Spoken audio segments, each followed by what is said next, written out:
Now we're going to discuss where to find your tools.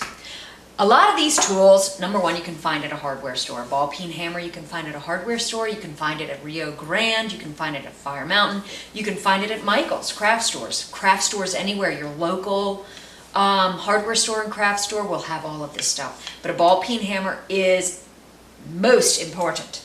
Next, nails. Now where do you think you get nails? I would say the hardware store. Okay. You can find them at garden stores sometimes.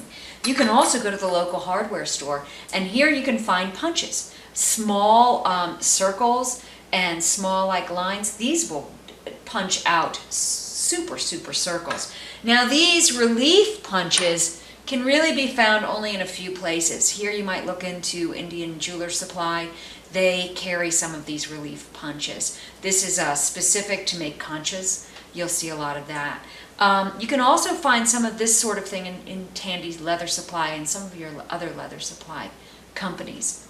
The letter stamps can be found again at a Tandy, or you can look up on the internet and find different companies that do carry these alphabet stamps. Tin snips, the hardware store. Any hardware store will carry tin snips. Also, you can find them at your Rio Grande, your Fire Mountain supply store. You can find them at Michael's. You can find them at craft stores most of the time. Tin snips are easy to get, and buy the best pair you can afford because they'll last you for years and years to come. Tin, if you're gonna buy it and not recycle, which I suggest you recycle, but you can find this at a hardware store as well. Again, you know, contractor stores will also have this.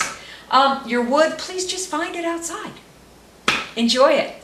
Look forward to having you for our next segment.